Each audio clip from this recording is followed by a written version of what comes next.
Hi there, welcome. As you may know, a poem is a written piece that expresses feelings or thoughts. And in this video, we will analyze, find the elements, and the form of poems. One specific poem we're going to look at is That Came to See Me in Hot Pink Pants, written by Heather Royce. With that said, we'll jump right into the video. Last night I dreamt that Dad came to see me in hot pink pants and matching waistcoat too. He was a beautiful black saga boy, forcing open the small door of my wooden cage. He filled my frame of vision with a broad white smile, and as he reached for my throat, the pink sequins on his shoulders winked at me. Last night I dreamt that Dad came to see me in hot pink pants. He was a beautiful black saga boy, and I hit him with a polished staff of yellow wood, and he went down. But as he reached for my throat once more, laughing that saga boy laugh, I awoke, holding myself, unable to breathe. How beautiful was that, in hot pink pants with matching waistcoat too. Now we're going to analyze the poem. This will be done by myself, Jamezi Hatton, and Miss LaMacy Griffith. In the poem, Death Came to See Me in Hot Pink Pants by Heather Royce. The persona recalls a nightmare they had where Death himself visited them. Throughout the poem, Death is personified. In the first stanza, the very first thing that catches the reader's eyes is the way Death was dressed, which is quite unorthodox compared to when we see Death in movies and even cartoons. We usually see Death as a skeletal figure clad with a long black hooded cloak and equipped with a scythe, a tool with a long curved blade at the end of a long pole attached to one or two short handles. However, in the dream the persona had, Death wore pink, and not just pink, but hot pink pants and a waistcoat to match, which even had sequins on it.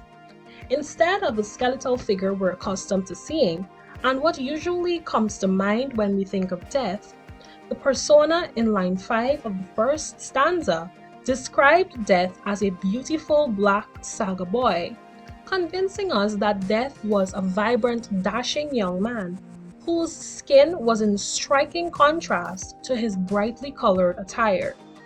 The persona continues the first stanza by speaking of how Death invaded their personal space with absolutely no regard for their privacy, indicated in line 6, forcing open the small door of my wooden cage. This line also indicates that Death's visit was unwelcome. The cage may be interpreted as a symbol of the persona's cage-like existence. Maybe the persona felt trapped in life or perhaps in their living conditions.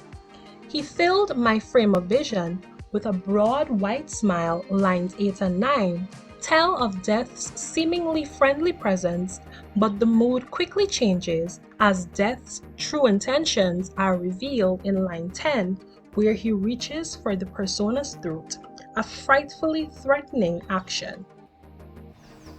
The second stanza starts off with a repetition of the title of the poem, which is also the first two lines of the first stanza. This is open to interpretation as it can indicate that this nightmare is a recurring one. This time, however, the persona is more prepared for the visit of Death and is ready to retaliate with a polished staff of yellow wood, lines 16 to 17. The persona hit Death and was able to inflict injury. Death went down, but the persona emphasizes the lengths Death goes to kill them as he still reached for their throat once more.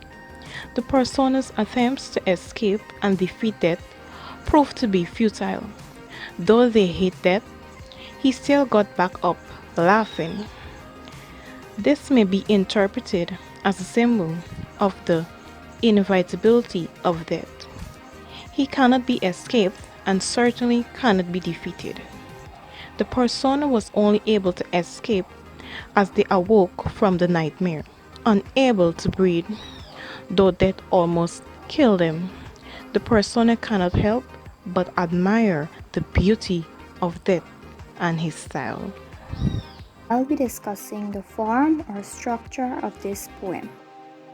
Death Came to See Me in Hot Pink Pants by Heather Royce is an open form or commonly known as a free verse poem. It has characteristics of a free verse poem such as no regular rhythm or rhyme scheme and lines of irregular length. The poet could have used this form of poetry to convey to the readers how real and raw the situation had felt. The absence of a set rhyme scheme in the poem is appropriate since it suits the struggle in the poem between death and the dreamer. Elements of poetry. The elements of poetry contained in this poem are as followed. Imagery. Imagery refers to the use of figurative language to represent objects, action, and ideas in such a way that it appeals to the reader's physical senses. The poet's choice of words, hot pink, to describe the pants and matching waistcoat, and beautiful black to describe death, creates a vivid picture in the mind of the readers. Meter. Even though there were not a specific number of syllables, the poet manages to create a rhythm through the structure of words. Verse. A verse is a collection of metrical lines of poetry. The poem is written in lines mainly because of its form. Tone. The poem has a tone of fear, fascination, and admiration. While the persona fears death, she is still fascinated by its beauty and admires it. Mood. The mood of this poem is one of fear. Irony. The ironic part of this poem is where death is supposed to be considered a frightening picture to look at or even thought about, but the persona's nightmare. Death is a beautiful man with a broad white smile, well dressed in a colorful garment. Metaphor. Metaphor is a common poetic device where an object is described as being the same as another, otherwise unrelated object. Forcing open the door of my small wooden cage is a great example of a metaphor in the poem. The cage refers to the person's life as she feels trapped. Stanza. A stanza is a division of a poem consisting of two or more lines arranged together as a unit. This poem contains 2 stanzas. Diction. A poetic diction is the term used to refer to the linguistic style, the vocabulary, and the metaphors used in the writing of poetry. Theme. The theme of the poem is death. So there we have it. I hope this video helped you to understand better when analyzing poetry.